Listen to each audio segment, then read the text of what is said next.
Bien le bonjour les curieux et bienvenue à cet épisode final de la saison 4 Ouh, de une Petites chance! Obsessions.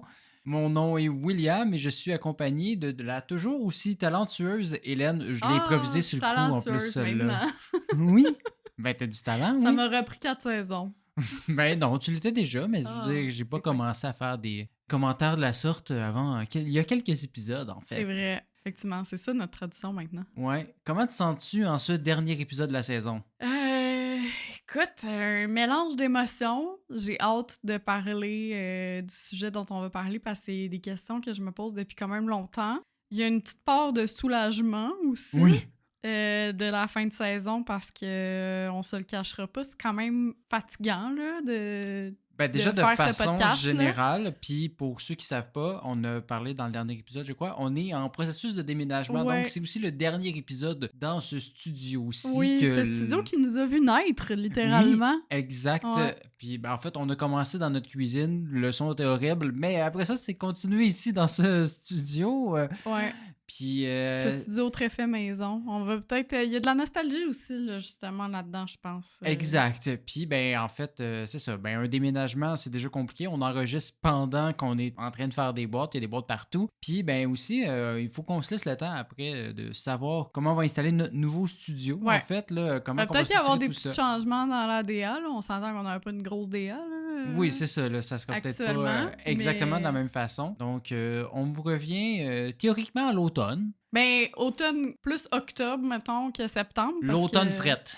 C'est ça. Fait que voilà. Mais Plus de feuilles dans les arbres, là. mettons peut-être début octobre pour faire un épisode d'Halloween. Ça serait nice, mais Ouais, on verra. mais on verra parce qu'on Hey. est en vacances Hey, fin là, septembre. révèle pas tous nos secrets. Fait que voilà. Est-ce que les gens ils savent qu'on est en couple? Oups. Euh, Parlons tout de même de notre épisode d'aujourd'hui parce qu'on a un gros épisode qui est, ben, ma foi, assez simple. Là, je pense que si vous avez lu le titre de l'épisode, vous savez un peu de quoi qu'on va vous parler. Mais Ben, soit ça, soit vous pensez que c'est un épisode spécial d'un jeu télévisé français pour les 70 ans et plus. c'est juste une référence. Mais en fait, de quoi vas-tu nous parler, Hélène? Ben, moi, je vais vous parler de l'alphabet puis de l'origine de certaines lettres. Oui, ben moi, je vais faire la même chose ben, par rapport aux chiffres, donc d'où viennent nos symboles qu'on utilise, et parler de l'origine de certains nombres un peu cocasses ou connus. OK. Fait que voilà, gros épisode en vue, rempli énormément de fun facts, Oui. Mais ceci va arriver encore et toujours après. Le générique.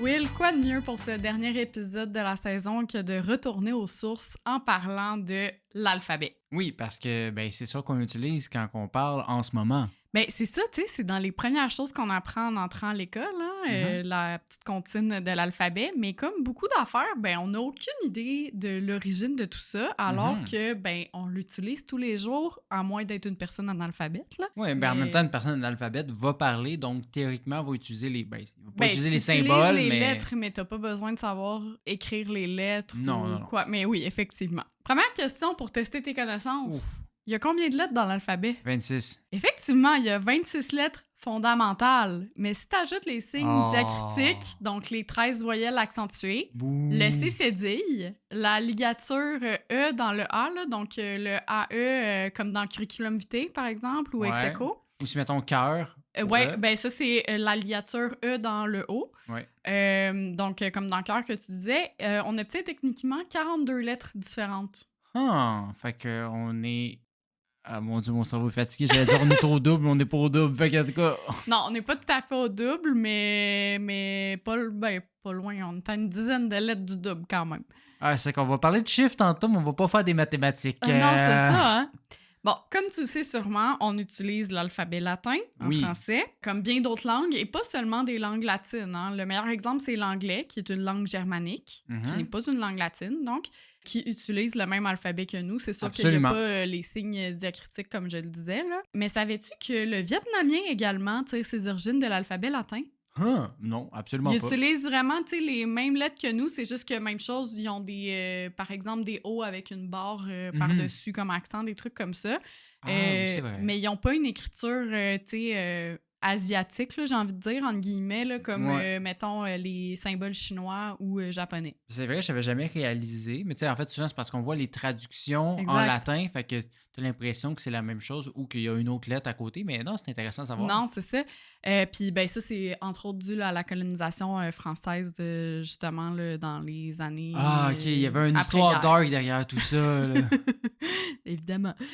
À vrai dire, il y a 40% de la population mondiale qui utiliserait l'alphabet latin, donc c'est Quand le même. plus répandu. Puis ça, ben, c'est entre autres à cause justement de la colonisation avec le français, l'anglais et l'espagnol, qui sont toutes des langues basées sur l'alphabet latin. Une des plus vieilles formes d'écriture alphabétique connues, c'est le proto-sinaïtique, Mhm. qui aurait été créé entre 1800 et 1400 avant notre ère, donc dans la région du Sinaï, fait que vers la péninsule entre l'Égypte et Israël. Là, tu sais, Mhm. dans le bout de l'Égypte, dans le nord-est, il y a comme une petite péninsule, c'est là. Tu comprendras donc que l'hypothèse la plus plausible, c'est que cet alphabet-là, ça se veut une genre d'adaptation de l'écriture hiéroglyphique, Mhm. qui, elle, est basée sur des idéogrammes, hein, donc des symboles. Ouais.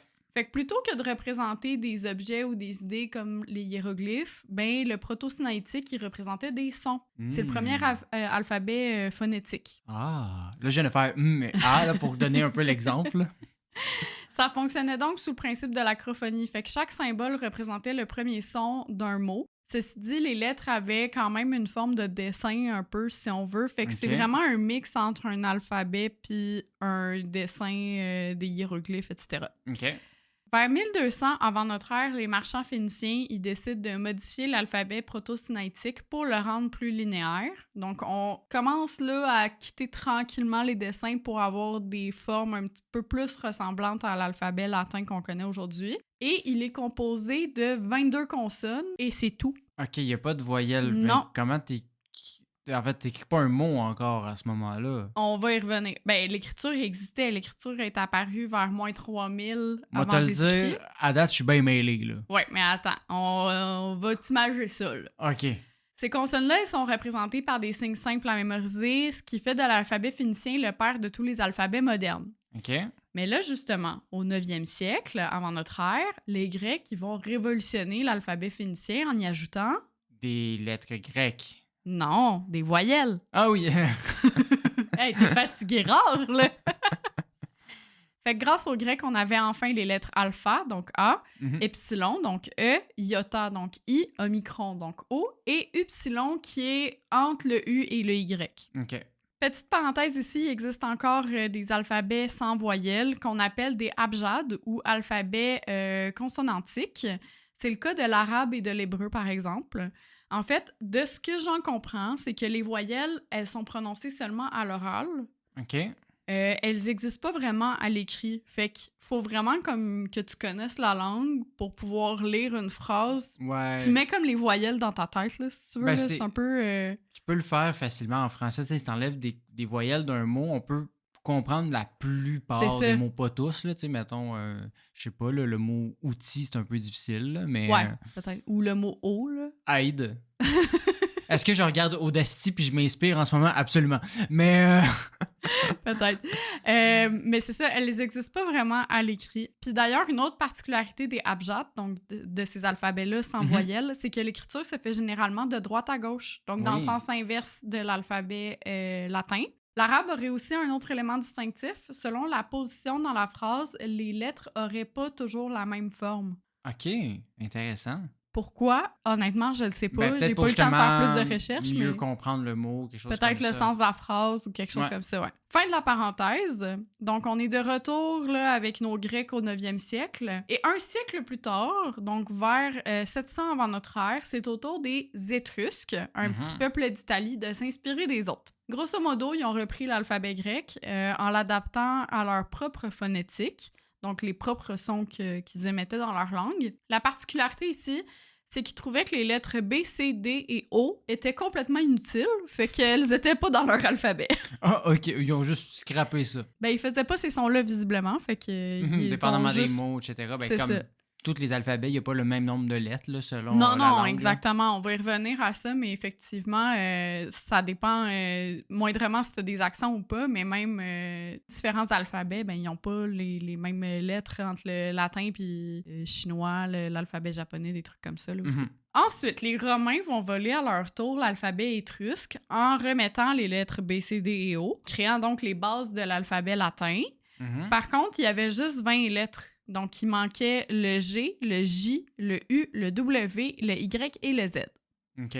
Au 3e siècle, ils vont rajouter les lettres G, Y et Z pour pouvoir mieux traduire certains mots grecs. Donc, OK. ils ont repris des lettres grecques. Fait qu'ils ont skippé les étrusques puis ils ont dit on va aller reprendre des affaires de l'autre bord. là. Exact. Pour le J, le U et le W, il faudra attendre encore quelques temps, genre 1762. Ah oui. Fait ok. qu'on est passé du 3e siècle à 1762, juste 1500 ans, Juste ça. pour qu'on les voit apparaître dans la 4e édition du dictionnaire de l'Académie. OK? Le J est alors confondu avec le I et le U est confondu avec le V. Ouais. D'où peut-être pourquoi en anglais on dit W et en français on dit W. OK, c'est pas confirmé, c'est une des théories pour laquelle on dit ça. Ben, je pense que c'est aussi au niveau phonétique. Le W en anglais fait pas nécessairement le même son que le W. Ouais. En Mais français. est-ce que c'est juste tu penses ou c'est selon ce que tu as lu en ligne de ce côté-là? Ben, selon les théories Ok, puis c'est ça. ce que j'ai lu.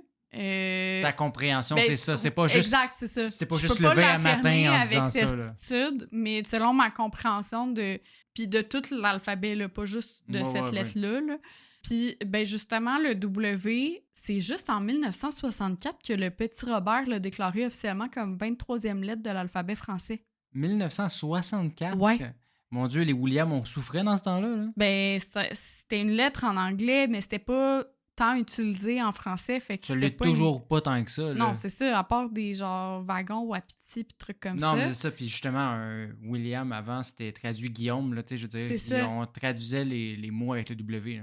Puis en 1964 pour le petit Robert, mais si je me trompe pas, là, Larousse, c'était en 1948. Mais quand même, là, ça Ouais, fait ouais. pas si longtemps que ça, là. C'est très, très récent. Je veux dire, moi, mes grands-parents, ils ont vécu à une époque où le W n'était pas une lettre dans l'alphabet, là, 25. techniquement.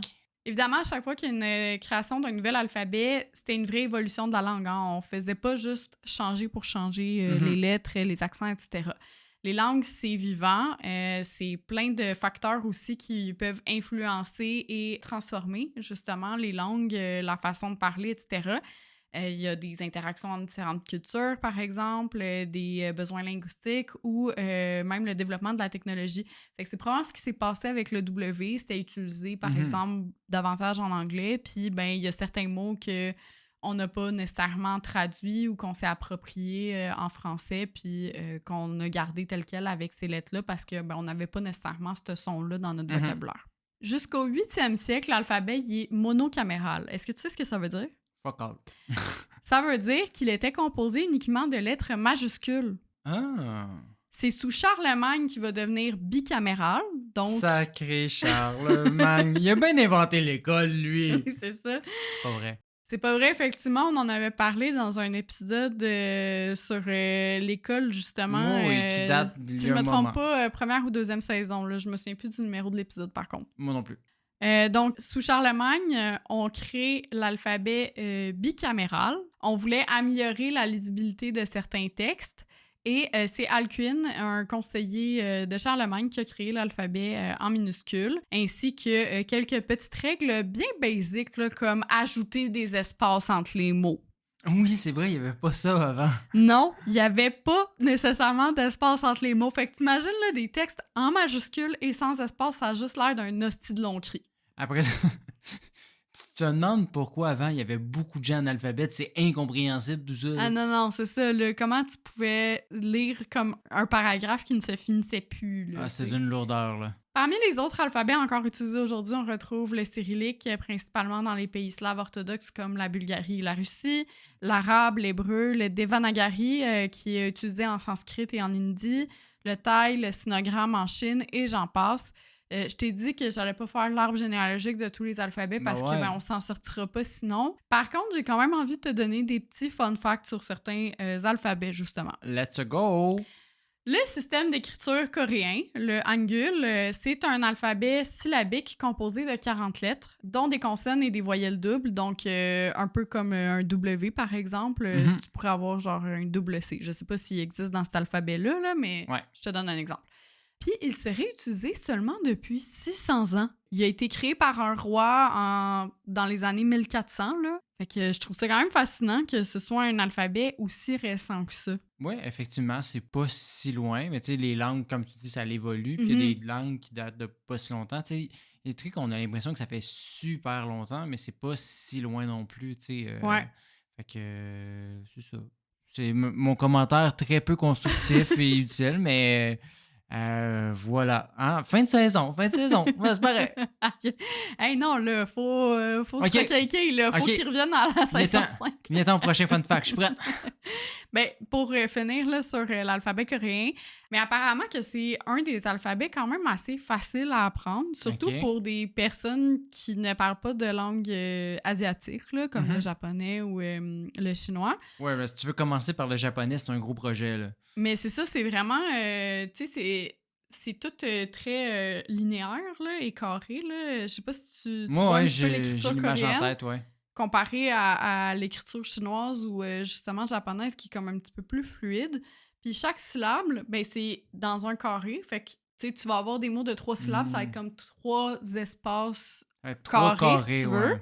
Puis dans chacun de ces carrés-là, ben, tu combines justement les lettres, consonnes et voyelles là, parmi les 40 que tu as le choix.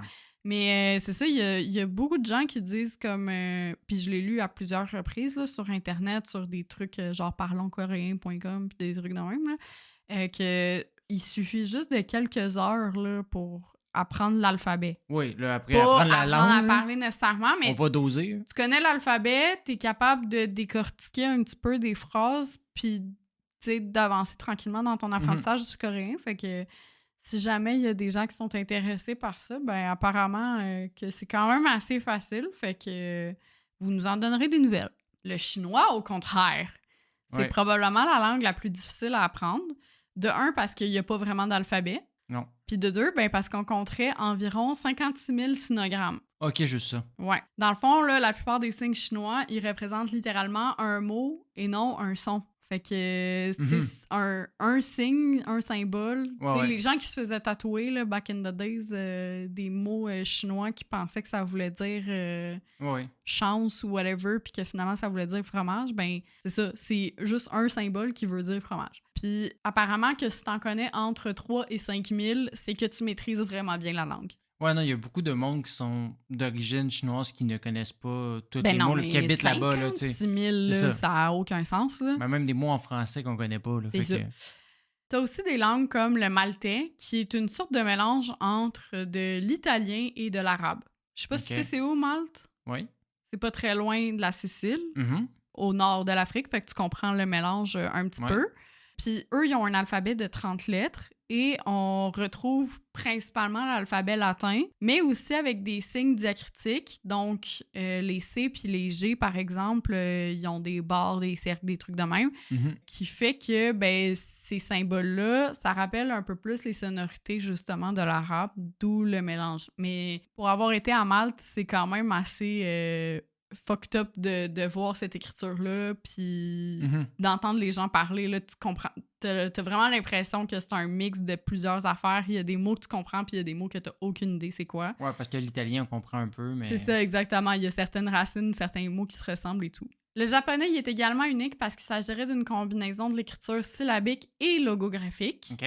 Fait qu'autant des sons que des objets, comme en Chine, si tu veux. Il y a 3 systèmes d'écriture dans le japonais. Il y a le katakana, qui est composé de 45 signes, et le hiragana, qui est composé de 46 signes. Les deux, c'est des systèmes syllabiques, donc par son. Et le kanji, qui est un dérivé du chinois, donc un système logographique. J'ai même lu qu'il fallait ajouter à ça le romaji, donc des signes adaptés du latin. Par exemple, un film de série B, il serait écrit en japonais « film », et il y aurait la lettre B à côté ou à quelque part dans le mot pour dire que c'est un film de série B. Mais vraiment, la lettre Ouais, B, comme nous, on j'ai l'écrit. déjà Là. vu des textes ou des titres de films, justement, qu'il y a des C'est ça. mots qui sont pas capables de traduire, qui font C'est juste ça. le plugger directement. Je sais qu'il y a genre T-shirt ou des ovnis, par exemple, des trucs comme ça, là, que, Ouais. comme tu dis, ils n'ont pas le mot exact pour le traduire. Fait qu'ils vont reprendre des lettres de l'alphabet latin. Fait que là aussi, tu peux avoir un mélange de plusieurs genres d'écriture. Puis là, ben, on a des amis qui apprennent le japonais actuellement. Là. Si vous nous écoutez, je sais pas si j'explique bien, mais à culpa, là, vous me corrigerez au pire. Mais c'est quand même fascinant d'avoir 3 systèmes d'écriture là, pour un seul alphabet. Là. Oui, c'est compliqué, là. C'est Ouais, très ouais, compliqué. je vous admire. L'alphabet Rotoka, t'as-tu déjà entendu parler de ça? Non. Le Rotoka, c'est une langue qui est parlée en Papouasie-Nouvelle-Guinée, qui serait composée de 11 lettres, ce qui en fait l'alphabet le plus court au monde. C'est pas beaucoup, non? Non. Par contre, la langue hawaïenne est pas très loin derrière parce qu'elle a juste 12 lettres. Le A, le E, le I, le O, le U, le H, le K, le L, le M, le N, le P et le W. Fait que principalement des voyelles. Ouais, toutes les voyelles sauf le Y, puis sinon H, K, L, M, N, P, W. OK, ben pas besoin de se casser la tête. Non. Le braille, maintenant, je trouve ça important de parler de ces formes alphabétiques quand même assez distinctes. Tu sais peut-être, ça a été inventé par Louis Braille, un enseignant et musicien français. À 15 ans seulement, il va créer un système d'écriture où les lettres sont en fait le relief de 1 à 6 points disposés sur 2 colonnes, un petit peu comme un domino si tu veux, pour un total de 63 combinaisons possibles. Fait qu'avec cette invention-là, ben, les personnes vivant avec une déficience de la vue peuvent lire des mots, des signes de ponctuation, des symboles mathématiques et même des notes de musique. Initialement, le braille était une sorte de traduction de l'alphabet latin, mais il y a d'autres variantes qui ont été créées là, pour correspondre à d'autres systèmes d'écriture. Fait que, si tu veux, le japonais, par exemple, a son propre braille, le chinois a son propre braille, c'est pas le même alphabet, dans le fond, c'est pas les mêmes trucs, c'est une variante. Là. Exactement. Le langage des signes, quant à lui, il n'a pas été inventé par une seule personne. On s'entend, l'humain, il se parle avec des signes depuis pratiquement toujours. Il y a des différents langages des signes selon les différents pays. Là. Exactement aussi. Mais il a été grandement développé par un autre Français, l'abbé Charles-Michel de l'Épée. De par ses fonctions, il sillonnait les villes pour faire la catéchèse des enfants pauvres, avec la conviction que tout le monde mérite un accès à l'éducation. Puis c'est là qu'il a fait la rencontre de 2 jumelles sourdes, et en les observant, il a remarqué que les filles, elles communiquaient entre elles par des signes. Ce qui est logique, là. Exactement. C'est là qu'il y a eu le déclic, parce que pendant des siècles, les personnes sourdes étaient malheureusement hautement marginalisées. Puis seulement celles issues de familles très aisées pouvaient accéder à l'éducation. Mais tu sais, pour te donner un exemple, là, Aristote il aurait même dit que les hommes sourds étaient tout simplement stupides. Fait qu'on avait cette croyance-là que parce que les personnes sourdes, muettes ne pouvaient pas communiquer, ben elles étaient dépourvues de culture générale, elles n'étaient pas intelligentes. C'est sûr que si en plus si elles sont mises de côté, ben ils peuvent moins apprendre, etc. Là. Exact, c'est ça. Fait que quand il a vu ça, ben il s'est dit, attends, là, je vais mettre au point une nouvelle forme de langage, justement.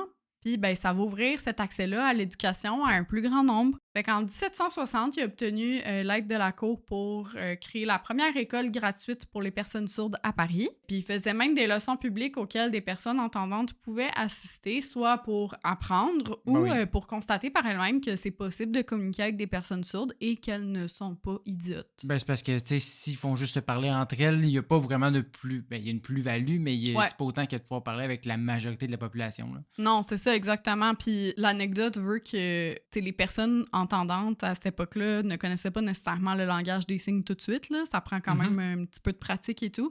Fait que l'abbé Pierre, il faisait la traduction. Les gens, ils pouvaient poser des questions aux élèves, tester leur connaissance s'ils voulaient, mais juste poser leurs questions pour avoir leur opinion, peu importe. Puis, tout ça. Puis l'abbé Pierre, ben, il faisait la traduction justement en simultané. Ben, c'est toujours utile d'avoir des traducteurs encore à ce jour. Oui. Mais c'est ça, mais ça montrait vraiment aux gens que, OK, mais... Oui, ces personnes-là sont différentes. Oui, ils peuvent pas entendre, ils peuvent pas communiquer de façon normale, là, entre guillemets. De la même façon.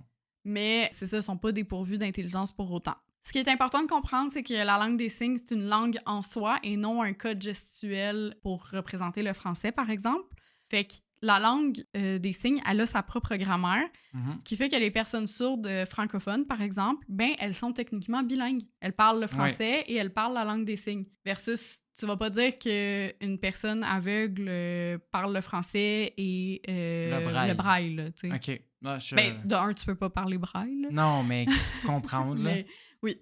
Comme pour le braille, tu l'as dit, là, les langues des signes, il y en a plusieurs. Là, donc, chaque pays ou chaque région a ses propres variantes. Mais là, j'ai envie qu'on s'intéresse à quelques lettres de notre alphabet en particulier. À commencer... Fait que là, on quitte les autres pays. Ouais. Là, on revient à nous. Oui, on revient à l'alphabet latin. À commencer par la lettre A. Parce que c'est la première lettre de l'alphabet. Oui, pourquoi pas commencer là? Exact. La lettre A, elle provient du phénicien Aleph, qui veut dire tête de bœuf. Oui. Puis si tu prends un A majuscule puis que tu le mets à l'envers, parce que la forme a été tournée là, au fil des ans, ben ça fait une tête de bœuf, hein? Tu vois la petite tête avec les deux cornes. Oui, effectivement. Faut se rappeler que c'est un A majuscule, là. Les minuscules n'existaient pas là, avant. C'est très minimisé, disons. Là. C'est ça. Puis les Grecs, ben ils l'ont repris et ils ont appelé ça alpha à la place de Aleph. Donc on voit quand même là, la consonance. De la même manière, la lettre B, elle vient du phénicien beth, qui signifie maison, et qui est devenu bêta en grec. On retrouve encore le mot beth dans certaines langues, notamment en hébreu. La ville de Bethléem, par exemple, ça veut dire maison du pain. Ah ouais, fait que probablement qu'il y avait beaucoup de boulangeries ou qu'il y avait un certain pain qui était fait là. Fait que B-E-T-H, vous le saurez, en hébreu, c'est maison. Pour le C, j'ai pas trouvé l'origine exacte, mais ce que je sais, c'est que les Étrusques, ils différenciaient pas vraiment le C et le G, ce qui expliquerait peut-être pourquoi on dit seconde à la place de seconde. Ça, j'arrive même pas à le dire. En tout cas, ça explique pourquoi les lettres en majuscule ont des formes quand même assez semblables. Tu sais, t'as juste rajouté une petite barre au G là, pour le différencier oui, c'est du C. logique. Parenthèse, je sais pas si tu vas le dire aussi, parce que tu as parlé de alpha et bêta. Ouais. Ben, c'est de là que ça vient aussi le mot alphabet. Ben oui, c'est vrai. Ouais. Non, j'allais pas le dire, mais oui, effectivement. On a juste repris les deux premières lettres pour dire, ben, on parle de tout ça. Là, on va pas toutes les nommer back-to-back, mais voilà. Bon fun fact. Bravo, William. Merci. Passons à la seule lettre de l'alphabet à avoir une nationalité, et en plus, c'est même pas celle de son propre alphabet. Y. Le Y, effectivement.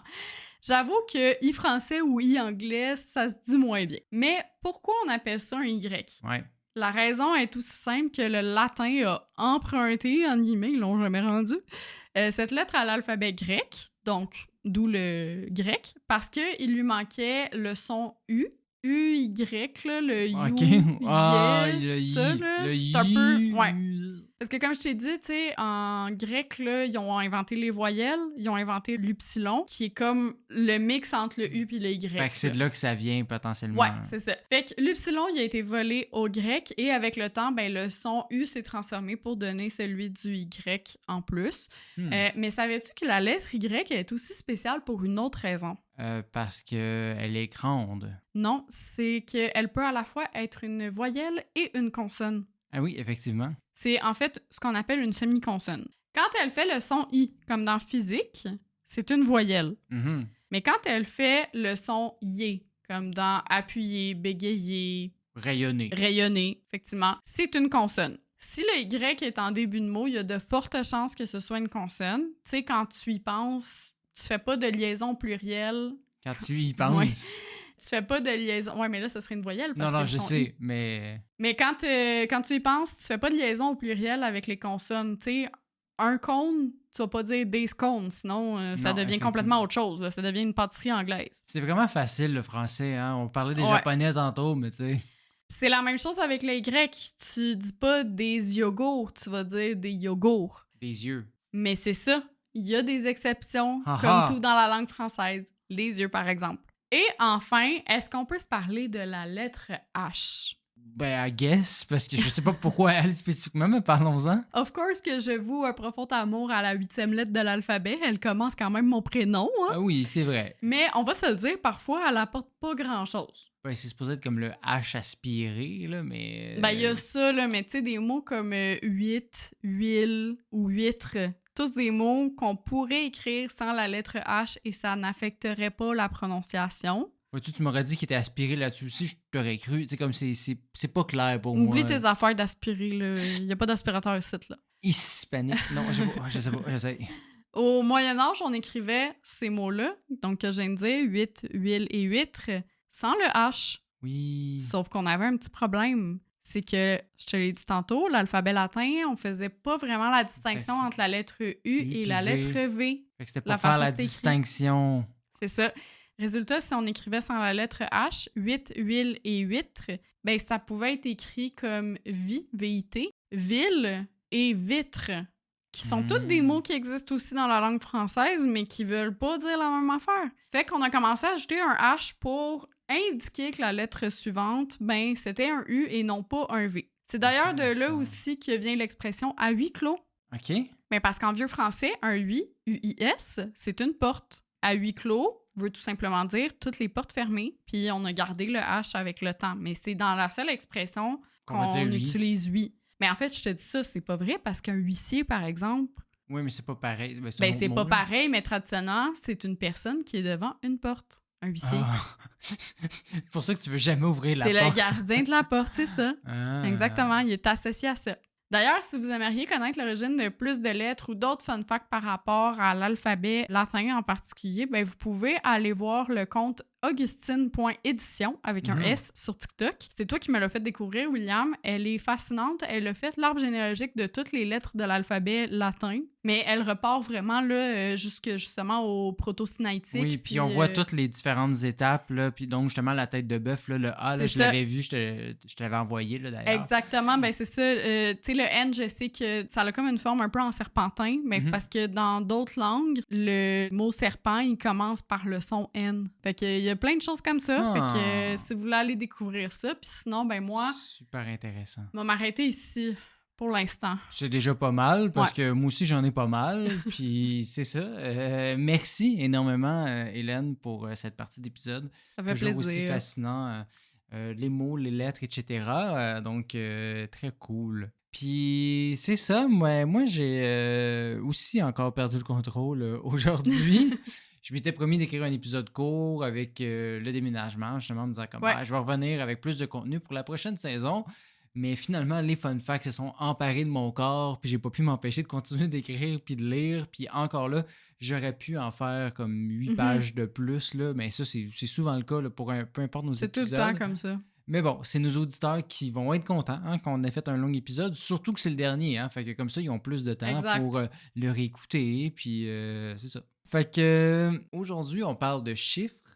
Mais ne vous inquiétez pas, comme j'ai dit tantôt, il n'y aura pas de maths compliquées pendant 30 minutes. Vous pouvez vous relaxer. Je suis fou, mais pas à ce point-là. Moi aussi, ça me fait chier. T'sais, je ne vais pas vous remettre dans l'algèbre linéaire, tandis qu'il y a le beau temps qui arrive là, avec l'été. Là. Non, on est plus en mode barbecue, partage de fun facts sympatoche là, aujourd'hui. On aime ça de même. Fait que, on va y aller sur l'histoire des symboles. Ouais.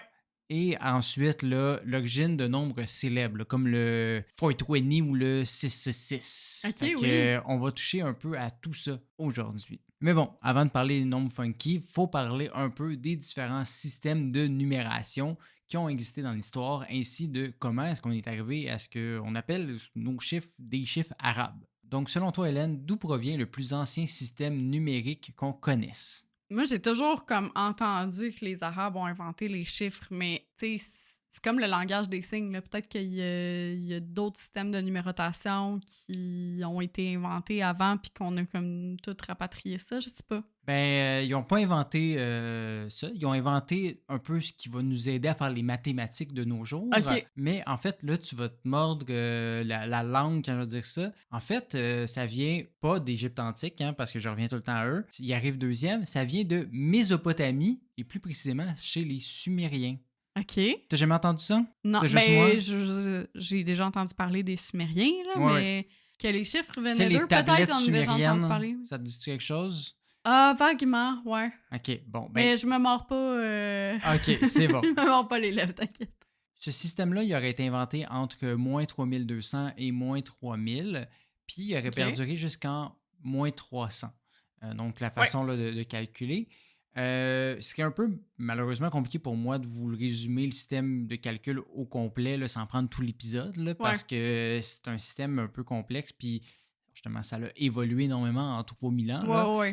Mais ce que je peux vous dire, c'est justement, bon, c'est de là que ça provient, entre autres, les fameuses tablettes sumériennes. C'était des tablettes qu'on considère comme les premiers écrits de calcul, qui c'était surtout pour de la comptabilité, de dire, Ouais. genre, tu m'as donné autant, tant Tu de m'as donné blé. 3 chèvres, je te dois 2 poules. C'est ça. C'était des tablettes en argile sur lesquelles ils faisaient des encoches en forme de clous. Dans le fond, là, Oui. c'est comme une sorte de T, qu'on appelle des symboles cunéiformes. Oui. Les premiers alphabets, Par pas de là- alphabet, là, mais les premiers systèmes d'écriture, c'était cunéiforme. Exact. C'était pas de l'alphabet, mais c'est ça. Fait que tu vois, tout est un peu relié Ouais. aujourd'hui. Puis c'était vraiment pour des fins de comptabilité qu'on Mhm. utilisait ça à l'époque. Fait que c'était pour noter le fait que oui, tu me l'as Pour bien se donné, rappeler, là. tu me l'avais bien donné, là tu comptes les encoches, mais en tout cas, c'était pas juste des encoches, il y en avait une par-dessus l'autre qui faisait des additions, puis etc. Puis Mhm. c'était bien compliqué. Mais ce qui est intéressant de savoir, c'est qu'il y avait bien un symbole pour le zéro à l'époque, ce qui n'est pas le cas de tous les systèmes de numération qui ont existé. Le vide n'existait pas partout. Le vide n'existait pas partout, on comptait juste les affaires qu'il y avait, puis ils étaient sur un système en base 60. Fait que c'est-tu pour ça qu'on calcule les heures, les minutes? Oui.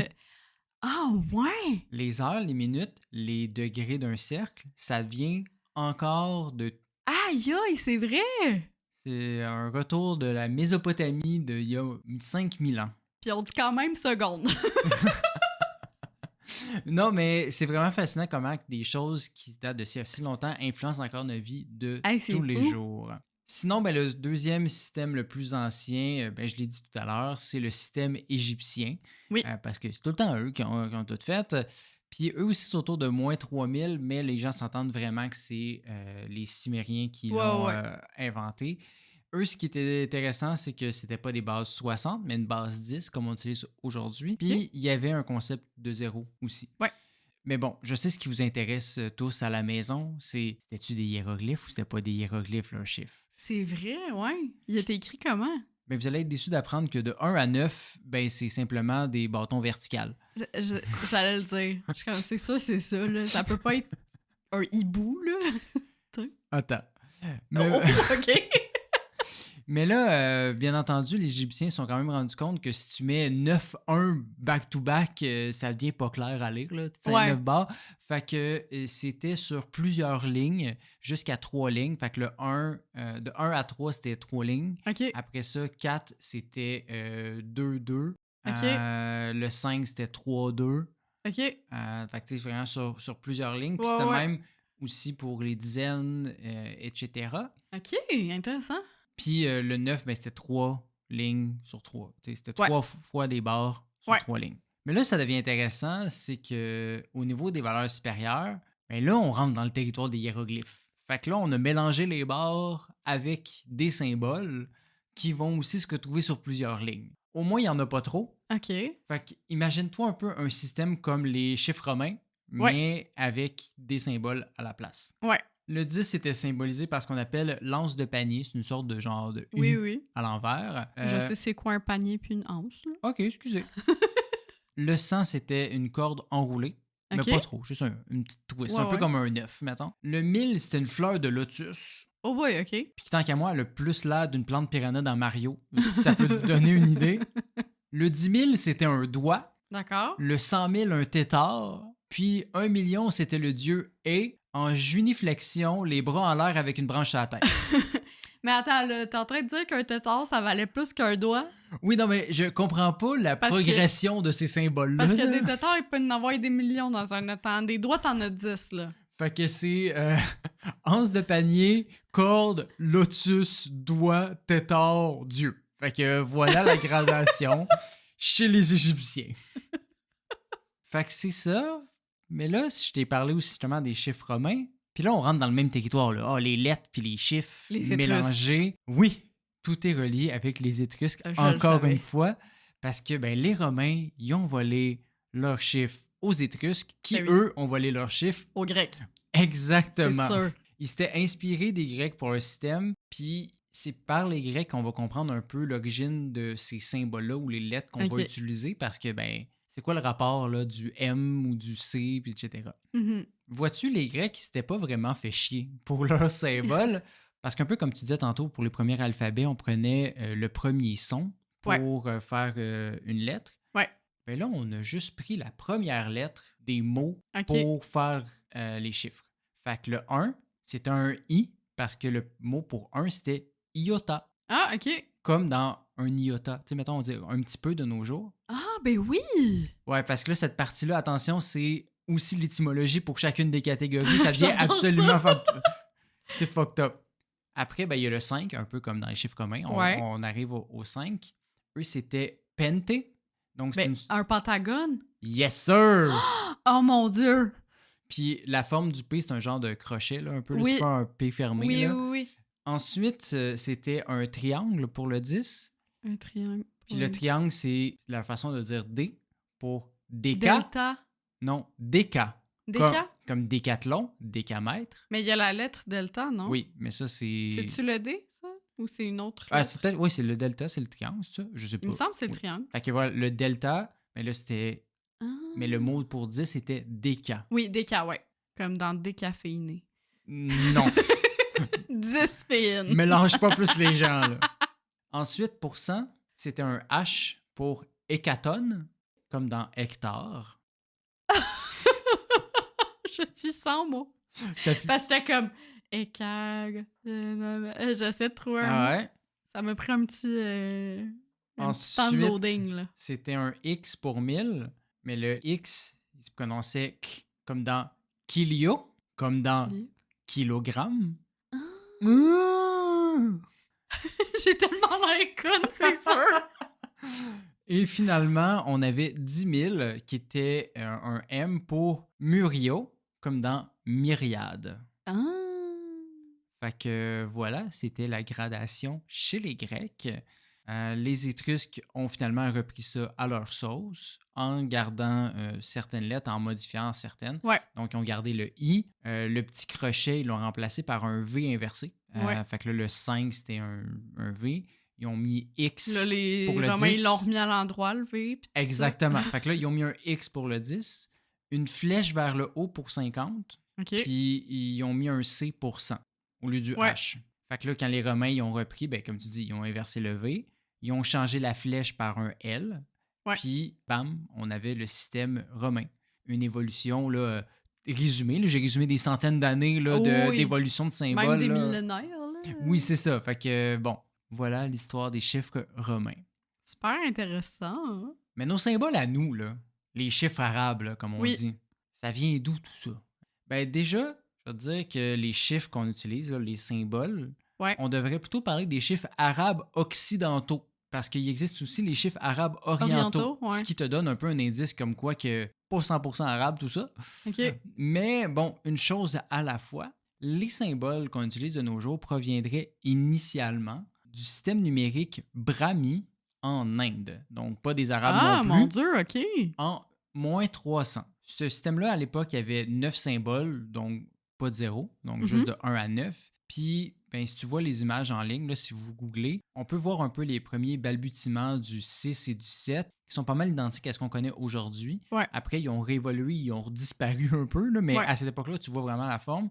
Puis le 4, c'est une sorte de Y avec une barre dedans. Fait que tu peux voir un peu comme OK, ouais. ça pourrait devenir un 4. Ouais. Ce système-là, il a évolué ensuite à travers les siècles, toujours en Inde, dans plusieurs systèmes.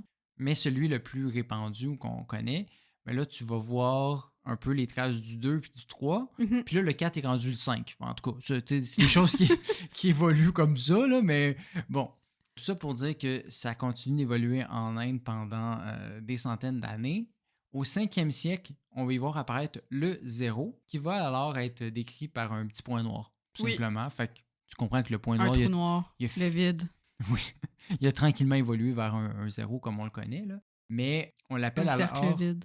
Oui, bon là, t'arrêtes pas de dire vide, fait que je vais te le dire. Ça s'appelle Sunya, à l'époque, en Inde, qui signifie... Qui veut dire vide. Oui, exact, oui, Hélène. Pour signifier l'absence de valeur. Ce système-là, ben, il va voyager à travers le pays puis continuer d'évoluer, en fait, là, sur la façon de faire les mathématiques, mais aussi sur les symboles. Puis il va même sortir du pays, notamment au 8e siècle, quand il va se ramasser en Perse. OK. Fait que là, il y a des mathématiciens de renom qui vont reprendre, dont un dénommé Al-Khwarizmi. Je suis désolé pour la prononciation. Puis il va étudier ce qu'il appelle à l'époque les chiffres indiens. OK. On va traduire après ça tout ça en arabe, puis utiliser nos propres termes, parce que là, tu sais, le 0, il n'existe pas encore. Non, Fait effectivement. qu'on va l'appeler le sifre, signifiant vide en arabe. Ce terme-là va ensuite devenir zefiro en italien, zevero en vénitien, puis finalement zéro. Mais si tu t'es dit que cifre, ça sonne un peu comme quelqu'un qui zozote qui essaie de dire le mot chiffre, ben t'as un peu raison. Ah! Parce que cifre, c'est aussi devenu cifra en latin, puis qui est devenu chiffre. Fait que le mot zéro et le mot chiffre ont la même origine. Wow! Ouais. Non, je l'avais pas remarqué, mais aïe aïe, ouais! Ouais, fait que c'est ça. Chiffre, ça voulait dire zéro aussi au début. C'est juste que tranquillement, il a repris tous les autres chiffres dans le même. C'est vraiment philosophique parce que là, t'es comme. Il n'existait Le pas. vide, oh, c'est ça! Quelque chose qui n'existe pas et qui existe en même temps se dit de la même façon. Intéressant, hein? Mais bon, tout ça pour dire que les Arabes ont adopté le système, puis ont continué ensuite à leur tour à le spreader jusqu'à temps que ça se rende à la population musulmane d'Espagne au 11e siècle. OK, oui. Donc, c'est pour ça qu'on parle des chiffres arabes occidentaux versus, il y avait des chiffres qui sont restés dans les pays du Moyen-Orient, donc les orientaux. Mais là, ça s'est rendu dans l'Occident. Puis on les a traduits ensuite en latin, donc les textes mathématiques et les symboles, donc qui ont été adaptés un peu plus à l'écriture latine. Ouais. Donc, ils vont être modifiés un petit peu. Puis, ben, ils vont être moyennement utilisés parce que, bon, on continue d'utiliser les chiffres romains jusqu'à temps qu'un certain Fibonacci se mette à lire les adaptations latines, fasse genre comme « Oh my God, c'est tellement meilleur pour faire des calculs, la gang! » Fait que là, il a écrit un ouvrage qui s'appelle Liber Abaci, dans lequel il parlait un peu justement des écrits de Al-Khwarizmi que je parlais tout à l'heure. Ouais. Fait que ça a quand même pris du temps avant que ça devienne utilisé en Europe, ces chiffres-là. Mais ça s'est mis à se sceller tranquillement, et ça surtout grâce à une invention, l'imprimerie. Oui, ben oui, complètement. Ça a tellement démocratisé de choses. Ça a le fait que ça a pu être spreadé davantage. C'était parlé comme, ça provient des chiffres arabes, mais au final, c'était la version européenne. Puis, vu que c'était l'imprimerie, on n'a pas eu le choix de standardiser notre façon de les écrire. Fait que plus besoin du monde qui écrive un peu tout croche puis qui modifie tout ça. C'est devenu vraiment plus clair comment on allait garder nos chiffres. Puis donc, à cette époque-là, c'est resté la façon de les écrire comme on les connaît aujourd'hui. Mais ça fait un peu le tour là, des histoires là, de nos chiffres. Mais chose promise, chose due, ça fait un long épisode, mais j'ai encore envie de vous parler de certains nombres que je trouve intéressants. Ou parce que initialement, c'était ça que je voulais faire. Puis je suis parti sur de l'histoire pendant très longtemps. Puis j'en aurais pu en parler encore plus de ces chiffres-là. J'aurais pu parler de pourquoi on dit 80, pourquoi on dit pas 90, des choses comme ça. Peut-être que dans un futur épisode ou dans des capsules. Ouais. Puis si dans les nombres que je vous parle tout à l'heure, il en manque un que vous auriez voulu qu'on parle, écrivez-nous. Puis ça aussi, on pourra en parler dans une capsule. Commençons avec un dont j'ai justement déjà parlé dans une capsule, le vendredi 13. Je sais pas si tu te souviens, si tu m'avais écouté à l'époque. Oui, je sais, mais ça date de loin, là. Écoute, pendant que tu réfléchis à tout ça, je vais pouvoir dire que la peur du 13, ça s'appelle la triskaïdécaphobie. Puis la peur du vendredi 13, c'est la paraskevidécatriaphobie. J'ai pas réfléchi pendant ce temps-là. C'est bon. Absorbé par... C'est correct. La théorie principale, c'est que ça proviendrait de la Bible, plus précisément de la dernière scène. Mais c'est pas le jour où Judas il a trahi Jésus ou quoi de même? Hein? Oui, c'est ça. C'était un vendredi. Hein? Il était entouré de ses 11 apôtres. Donc, il était 12 plus le 13e qui était Judas. Le 13 qui est synonyme de malheur, le vendredi, parce que ça vient créer un déséquilibre de l'ordre établi. Mais le 12 se trouve pas juste chez les chrétiens. Il se retrouve dans les 12 mois de l'année, dans les 12 heures. Il y a les 12 travaux d'Héraclès. Je pensais que t'allais dire les 12 travaux d'Astérix. Astérix, c'est non, mais je sais que c'est basé sur Héraclès. Come on. Sache aussi, en passant, qu'il est statistiquement impossible qu'une année n'ait pas de vendredi 13. OK. Ça va toujours tourner autour de 1 ou 2, quoi qu'il est possible d'en avoir 3 des fois, mais ça va être vraiment juste entre ceux-là. Cette année, c'est le 13 juin, fait que super bientôt. Ouh, ça s'en vient! Puis l'année prochaine, il va en avoir 3. Fait que attention! Gare à vous en 2026. Qu'en est-il de son inverse, le 7 chanceux? Oui! Ben, c'est un chiffre qui est assez sacré dans toutes les religions. Oui, c'est ça. C'est-tu en lien avec, tu sais, on a 7 jours de la semaine, Dieu a créé Exact. l'univers en 7 jours, etc. Là? On peut parler des 7 péchés capitaux. Oui. Il y a les 7 chakras dans l'hindouisme et dans le bouddhisme. Les 7 sacrements. Oui. Aussi. Dans l'islam, on parle des 7 cieux. Oui. Fait qu'il y a vraiment des 7 partout dans toutes les religions. Fait que c'est normal que ça reste dans notre tête que c'est chanceux, puis c'est relié à Dieu, puis le cosmique. Pourquoi initialement le 7? Je ne sais pas, mais je peux dire qu'il y en a dans toutes les religions, donc c'est pour ça que c'est omniprésent. Puis que maintenant, même sur les machines à loterie poker, c'est des 7. C'est perçu comme l'accès au monde divin. Là. Exact. Puis parlant d'accès au monde divin, bébé, 420! Oh boy! Mais ça, je le sais, l'origine. Ah ouais, c'est quoi? Mais c'est pas des jeunes qui se réunissaient à la sortie de l'école à 4h20. Là, je sais pas où, là. Je pense que c'est quelque part aux États-Unis, là, pour aller justement fumer un joint. Oui et non, c'est pas clair. OK. C'était effectivement un groupe d'adolescents dans les années 70 vivant à San Rafael, en Californie, qui s'était donné le nom des Waldos. OK. Parce qu'ils se retrouvaient tous les jours contre le mur de leur école. Fait qu'ils se sont dit les Waldos. Oh, wow! Il faut bien être buzzé pour penser à cette idée-là. Là. Regarde, c'est pas génial, mais bon, regarde, on leur doit quand même le 420. Là. Fait qu'ils se donnaient rendez-vous à 4h20 sous une statue de Louis Pasteur. Puis ils se donnaient comme nom... En Californie? Oui. Regarde. OK. Puis il donnait le mais code... Louis Pasteur, c'est pas lui qui a inventé genre les vaccins puis tout, là. La pasteurisation. La pasteurisation, mais je pense qu'il a inventé les vaccins aussi. Possible. Fait que se piquer. Non, mais il allait pas se piquer. Il allait pas fumer. Piquer, mais tu sais, c'était de la drogue pareil. Là, ça va la démonisation tout d'un coup. Là. Mais tout ça pour dire qu'il se donnait comme code 420 Louis, pour dire on se retrouve à 4h20 sous Louis. Puis finalement, ça a été raccourci à 420. Là, je dis que c'est pas clair. C'est que oui, ça donnait à des activités reliées au cannabis, mais pas nécessairement juste d'aller fumer un joint. OK. Parce que selon la légende et la façon qu'il raconte, il y a des histoires sur certains sites qui disent qu'il allait juste fumer. Ouais. Mais là, il y a des membres du gang qui ont dit qu'en fait, il s'était fait donner une carte au trésor pour retrouver un plan de potes abandonné. Fait qu'il s'est retrouvé à 4h20 pour partir faire une chasse au trésor d'un plan de potes caché quelque part. T'es sûr qu'il avait pas pris un joint avant de raconter cette histoire-là? Mais là, moi, ma vraie frustration dans tout ça, là, c'est que les gars, ils s'appelaient les Waldo. Where's Waldo? Donc, où est Charlie? Puis non, l'explication, c'est à cause du mur. Fait qu'il y avait la meilleure explication possible pour s'appeler les Waldo. Ils l'ont pas utilisé, ils ont juste gardé l'affaire des murs. En tout cas. Fait que... tout ça pour dire qu'éventuellement, un des membres est devenu proche du groupe de musique Grateful Dead, puis leur a partagé par le fait même la tradition de finalement fumer un gringo à 4h20. Puis ben, c'est devenu un euphémisme qu'eux aussi utilisaient, puis vu que c'est un groupe qui était très populaire à l'époque... Ils l'ont popularisé, puis c'est comme ça. Exactement. Ça, je savais pas par contre. Ouais, fait que c'est pas juste parti dans une petite gang random, c'est devenu par un groupe aussi. OK.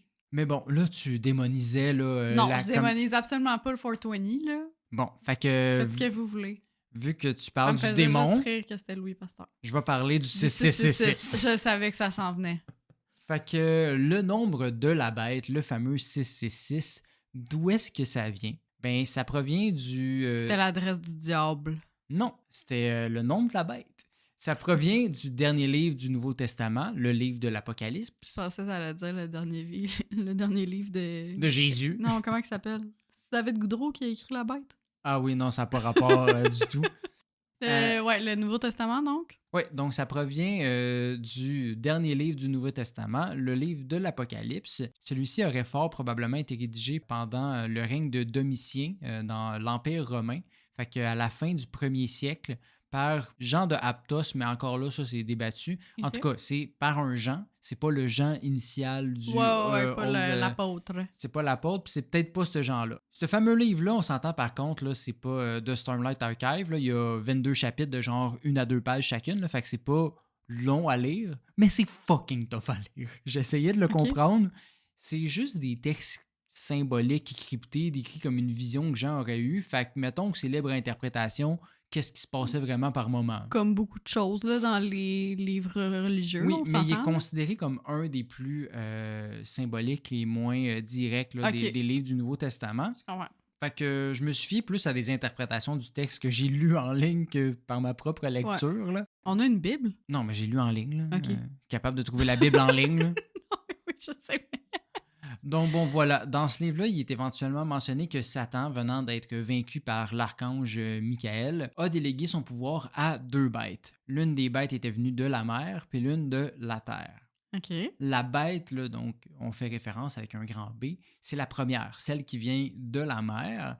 Puis, selon les interprétations, ça serait probablement une représentation du système politique, soit de l'Empire romain. OK. Fait que dans le fond, c'est une façon de contester de façon cachée de situations qu'on dénonçait. OK. Fait que ça serait la bête en question qui est un agent de Satan, mais Ouais. c'est de dire, ben, les Romains qui persécutent les catholiques, c'est Satan ou c'est des agents de Satan, Ouais. donc la bête. La deuxième bête, elle, ben, était considérée moins puissante, puis elle avait comme tâche d'entretenir le culte de la première. Donc l'interprétation courante, c'est C'était que... le bras droit du bras droit. Oui, c'est ça.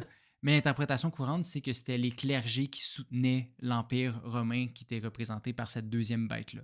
OK. Donc, le culte religieux romain Ouais. versus catholique. Tout ça pour dire que le chapitre 13 se termine en disant que la bête aurait fait mettre une marque sur les mains de tous les hommes afin que, et je cite, « Personne ne puisse acheter ou vendre s'il ne porte cette marque-là, le nom de la bête ou le chiffre de son nom. » Fait que s'il n'était pas OK. marqué le nom de la bête ou le chiffre qui la représente, il ne puisse acheter. Puis il rajoute « Celui qui a l'intelligence qu'il se mette à calculer le chiffre de la bête, car c'est un chiffre d'homme, et ce chiffre est 666. » Là, tu peux être bien confuse par tout ça. Là. Ouais. Fait que dans le fond, c'est de dire, si tu as la marque 666 sur la main, c'est que tu es un serviteur de la bête, ou du moins, la bête t'empêche de vivre si tu ne fais pas partie de cet empire-là. Là. Mhm. Puis quand on dit celui qui est intelligent peut calculer le chiffre, de quoi qu'il parle, parce que pourquoi c'est pas juste un chiffre qui la représente, ben en fait, à l'époque, on utilisait ce qu'on appelle la gématrie, qui est un système où chaque lettre correspond à une valeur numérique. Donc, c'est la numérologie, là? Non, c'était une forme de calcul où tu écrivais une lettre pour faire... Mettons, tu faisais des Ah, calculs. OK, oui, je comprends ce que c'est ça. Oui. Fait que si tu additionnais les lettres d'un nom, ça pourrait donner un nombre. Puis, ben, Puis là, ben, si tu additionnais les lettres du nom de la bête, ça donnait 666? Ouais. Fait que là, ben, tu comprends qu'il y a des scénarios à finir puis des complots à dire genre quel nom fait 666 si tu additionnes toutes les lettres. Ouais. Fait que ça, il y en a eu de toutes les sortes là, en disant genre que Hitler, si tu additionnes ses lettres, ça donne 666, puis etc. Mais le consensus général, c'est que ça serait en référence à Néron César, le précédent empereur de Rome, dont le nom grec converti en hébreu donne Nero Caesar, donc 666 quand tu additionnes toutes les lettres de son nom. Parenthèse d'ailleurs, il y a certains écrits qui font plutôt référence au chiffre 616, fait que ça dépendant des versions et des traductions. Ceci proviendrait aussi du nom de Néron, c'est juste que ça serait sous sa forme latine, parce qu'en latin, c'est Nero Caesar, avec AE, donc ça donne 616 quand tu additionnes ces lettres-là. OK, je comprends. Fait que ça serait le nom de la bête, le nombre de la bête, ça serait une façon de dénoncer l'Empire romain à l'époque. Je comprends. Ben, ça a évolué, puis c'est devenu vraiment associé à tout ce qui est l'enfer. Ouais. Puis, ben, j'aimerais terminer cet épisode-ci avec aussi, encore une fois, le nom de la phobie de ce chiffre-là. Oui, oh mon Dieu. C'est tellement long. L'exacosioiexecontaexaphobie. Voilà! Vous l'avez pas vu, là, mais William il avait ses mains sur sa tête pour se concentrer encore plus. L'exacosioiexecontaexaphobie. Voilà! Bravo, il l'a fait sans les mains. Oui, bravo! Fait que voilà, ça finit notre épisode et notre saison de Petites Obsessions. Un très gros épisode aujourd'hui, mais ma foi, rempli de bonnes choses. Ben oui, pour vrai, j'ai vraiment beaucoup appris. Je pense que toi aussi. Oui. J'espère que c'est votre cas aussi. Puis sinon, ben comme tu l'as dit, c'est notre dernier épisode de la saison parce que ben on est en plein déménagement, fait que c'est un petit peu compliqué en ce moment. Mais on essaye de revenir en octobre. Peut-être novembre. Ouais, peut-être novembre. Sinon, en 2026, c'est sûr qu'on revient. Suivez-nous sur les réseaux sociaux. Vous allez le savoir quand on va revenir. On va l'annoncer. Puis en plus, ben, on continue à mettre du contenu sur nos réseaux, même pendant là, la période là, où ce que la saison Ben oui, complètement. est en pause. On va mettre des extraits d'épisodes, on va mettre des capsules inédites qu'on discute pas dans les épisodes aussi. Puis on est sur TikTok, Instagram, on est aussi un peu sur Facebook, mais j'avoue qu'on le délaisse pas mal. On l'aime un petit peu moins là, ces temps-ci. Mais sinon, on vous invite aussi à réécouter des anciens épisodes pendant notre petite pause, si jamais, justement, il y a des notions que vous voudriez réviser. Si vous avez des idées aussi, écrivez-nous. Oui. Pour la prochaine saison, ça va nous faire plaisir de creuser vos questions. Mais comme tu allais dire, sur ce... Sur ce, ben, on se retrouve à l'automne. Bye bye! Bye!